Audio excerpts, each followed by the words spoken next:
This is not merely a story of arson. They will put this fire out in time. No one will be hurt. But she who started the fire, what about her? You saw her face. She is not merely an arsonist. Look at her again.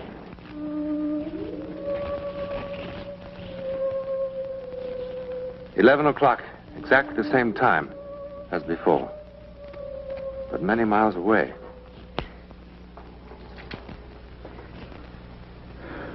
Bill, I'm going to be perfectly frank with you.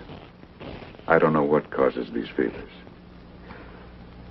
They seem to be malaria, the way they come and go. But they're not quite like it.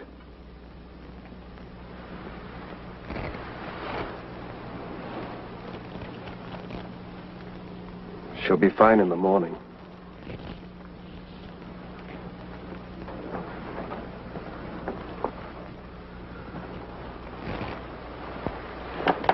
That's the way it's been. In the morning.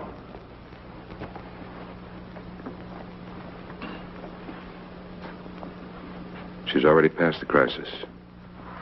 When did the fever come on? Around 10. Inside of 15 minutes, it shot up to 103. It's the fourth time this year. I just don't know.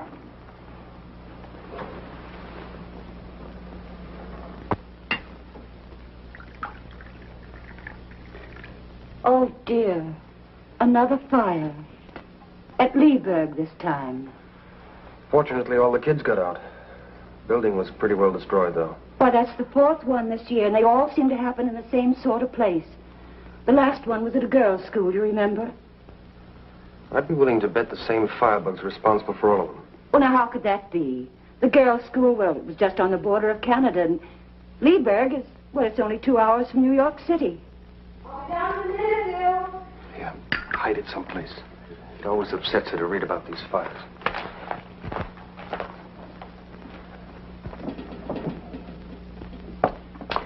Oh, good morning, Mrs. Farley.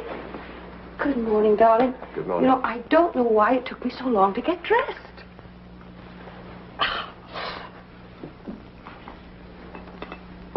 Well, such long faces for such a lovely morning. Well, you look so well. I declare I don't see how you can. Now, Mrs. Hardy, I do not want to hear another word about last night.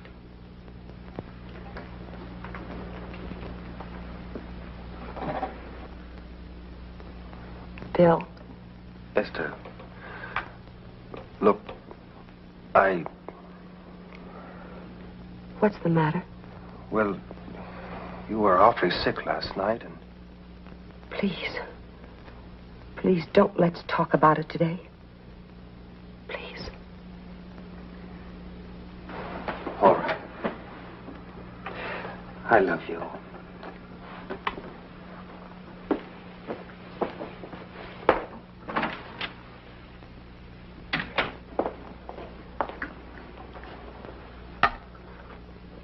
Oh, thank you.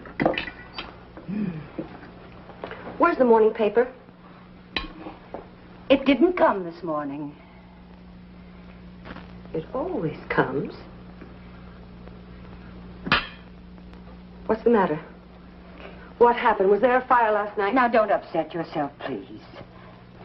What did you do with it if you burned it? No, all right. Don't you tell him I told you. And please don't let it bother you. It's no concern of yours.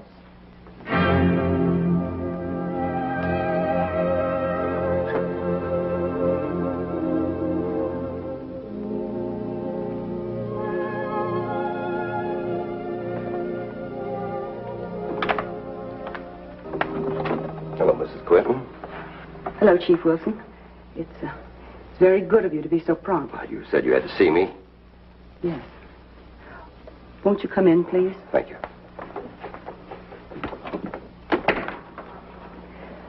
Everybody's out, so we won't be disturbed.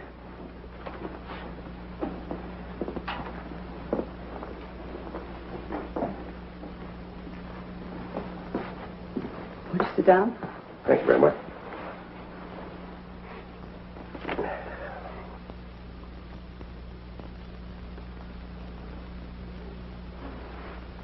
What was it you wanted to tell me, Mrs. Quentin? It's about those fires. I should have come to you some time ago, but I just couldn't bring myself to. But now, I'm afraid that children might be burned to death. Oh, you mean those orphanage fires? Yes, they are terrible, but thank God they're nowhere around here. But they will be. Because she will be here. Who? My sister, Emily. Oh, Mrs. Quentin. I know that she is the one that's responsible for setting all of those fires. How do you know that? I know. Because I can feel her mind working. What do you mean you can feel her mind? I always knew what she was thinking. You see, we're identical twins. I haven't seen her since we were 10, but I know what she's thinking. I see. Well, what about your sister? Does she know what you're thinking? No. No. And she never knew that I could read her mind. She had such terrible, horrible thoughts. Mrs. Quentin, I'm not sure I know what you're talking about. Everybody thought that she was kind and good and wonderful. That's what she wanted them to think. But I knew what she really was. And when those hideous fires started to break out, I kept hoping that somebody would catch her and put her away. Mrs. Quentin, have you talked this over with your husband? No. No, you see, my husband doesn't know I have a twin sister. Why not? Well, when I was 17, I left my hometown and I came to New York. That's where I met my husband. And, well, it didn't seem to be any reason for me to tell him about the past. But now, I'm afraid. It's all right, I'll take care of it once, and just don't you worry about a thing, Mrs. Quentin. Do you have to involve my husband? I mean, you know, you can imagine how ashamed I am if there were any scandal. His family. No. I'll keep it very quiet. Just don't you worry, Mrs. Quentin. Thank you. Thank you.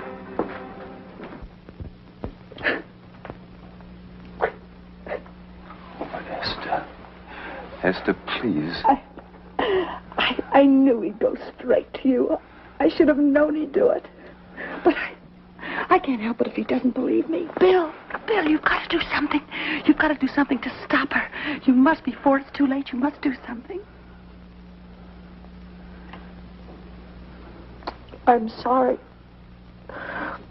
I am sorry. I should have told you a long time ago. I know it. I am sorry. But Esther, we don't even know where Emily is. But she was in Leeburg last night. That's where the fire was, wasn't it? Mrs. Quentin, please, listen for a moment.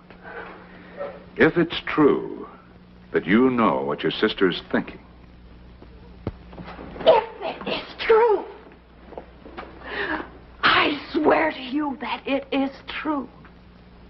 And working on the theory that you have a sister named Emily. You don't believe that? Well, it's hard to believe. You've never mentioned her before.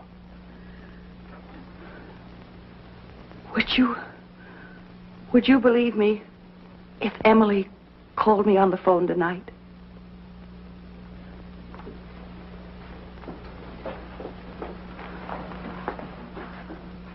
I can will her to call me. What?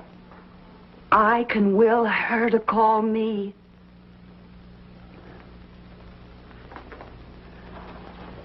I can. If you can do that, then will her to stop setting fires. But I can't can't do that, Dr. Parks. Don't you think I have tried? Don't you think I've really tried?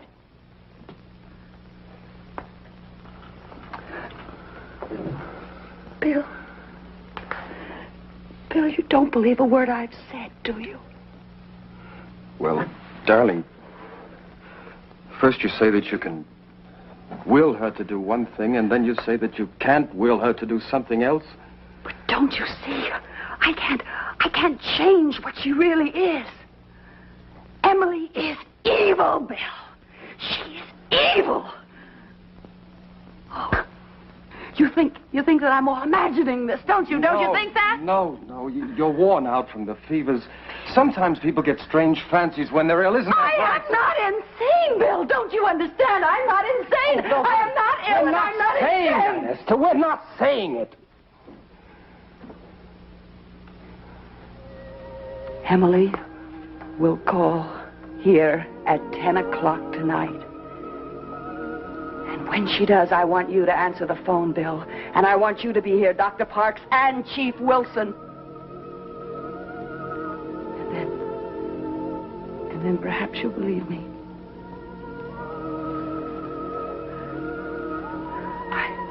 I hope it won't be too late.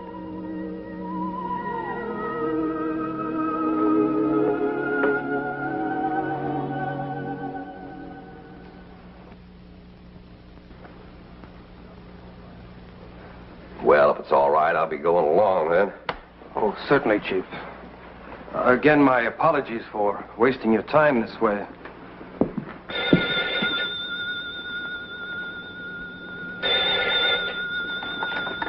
Hello? Hello? What? Gainestown, New York calling. What? Yes, this is the Quentin residence. Hello? Hello? This is William Quentin. Esther's upstairs. Who's calling, please? Emily Harkness. Can you wait a second, please? I'll get Esther. Hello?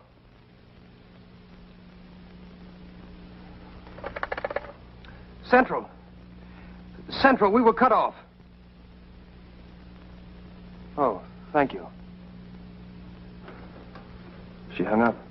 What did Emily say? She said, "This is Emily Harkness. Is Esther there?" When I asked her to wait, she laughed in a strange way and hung up. Bill! Bill! Bill! Bill! Bill! Stop her.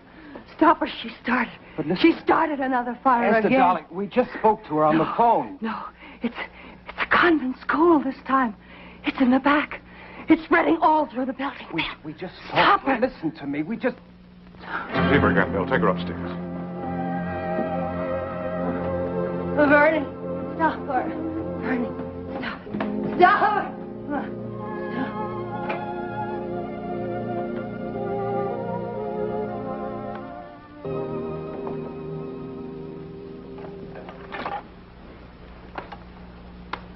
Hello, Central. Chief Wilson. I'd like to make a long-distance call. Gainestown, New York. The police station, please hurry. Hello? Hello? This is Chief Wilson, calling from Cedar Falls. Do you have a convent or parochial school in Gainestown? St. Anne's? Thank you for your information. I'll explain later. Hello, Central. Please connect me with St. Anne's School, Gainestown, New York.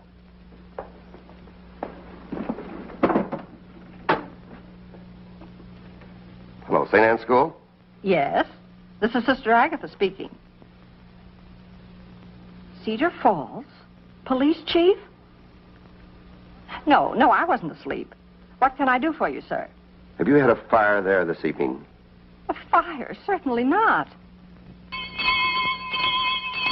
Wait just a minute.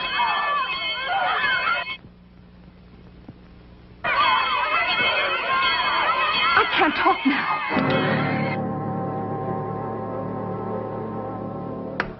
What happened? There is a fire. I heard heard people yelling. I heard the bells. I'm going to get action on this right now.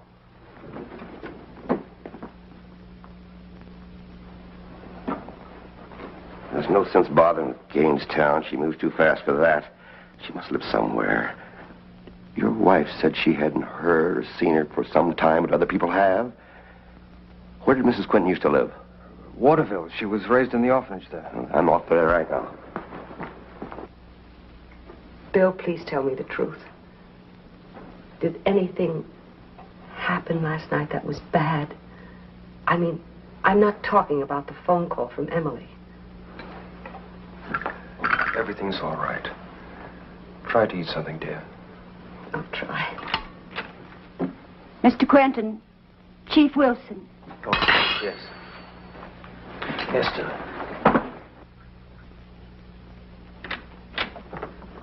What happened? Tell me. Did you find her? Did you find her? Darling, this is a business matter. Let me No. handle it. Mrs. Quinton should hear this, too. I just got back from Waterville. I had a long talk with the superintendent of the orphanage there. Go on. Mrs. Quinton did have a twin sister, Emily, all right.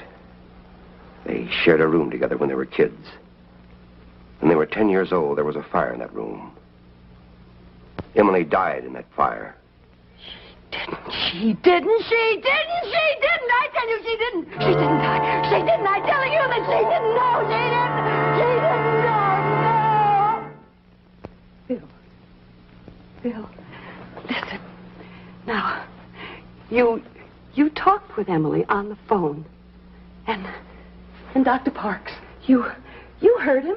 And so did Chief Wilson. Now, you can't deny that, either of you. Can you? You can't. You just can't deny that you heard them. And wouldn't I have known if my very own sister were burned to death in a fire? Esther, darling, for heaven's sake. I remember that fire. The curtains, they were ablaze. And they caught fire to a dress. And she was burned, but she didn't die. I tell you that she didn't die. Mrs. I Quinton, tell you, you must she didn't control die. yourself. She's getting strong. She's getting stronger. Please, you've got to stop her. Stop her, please, Bill. Will her to come here. Bill.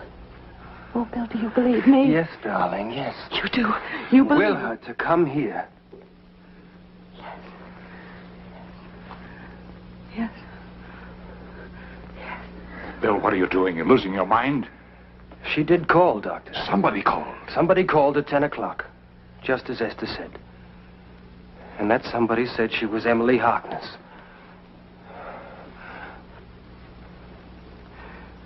Will her to come here.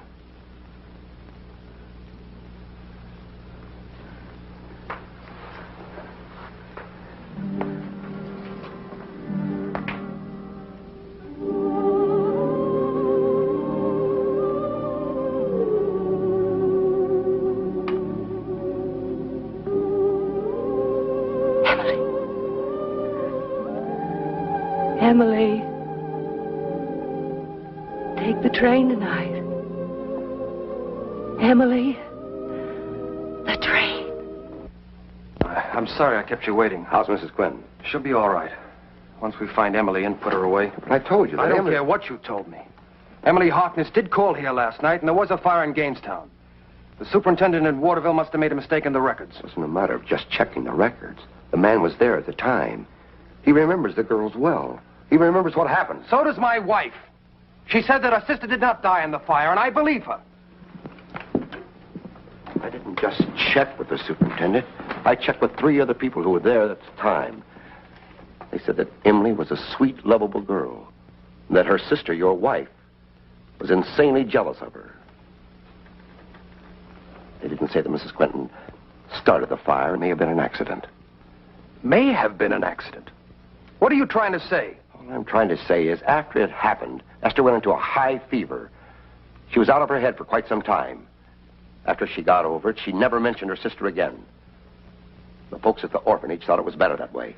I prefer to believe what I heard last night with my own ears. Good night, Chief.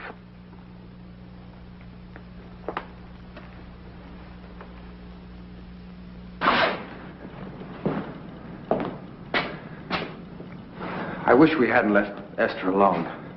She's not alone. Mrs. Harney's with her.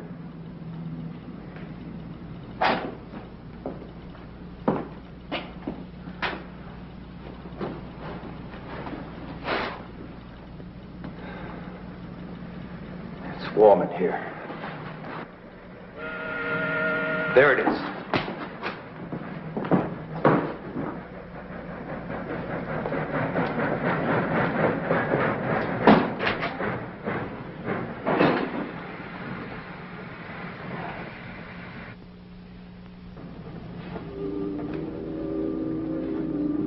Go.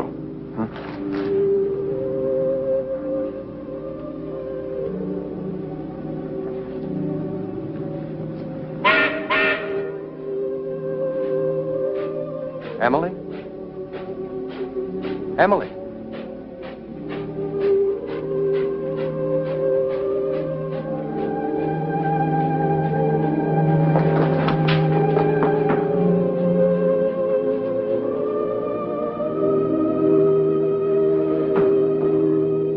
Emily!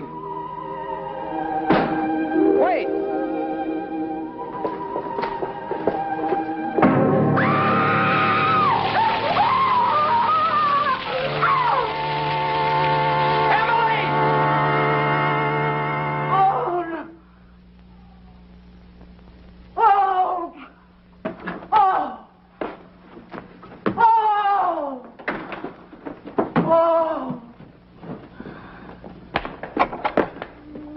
Esther? Esther? Esther? Oh! She's burned. She's burned. She's burned.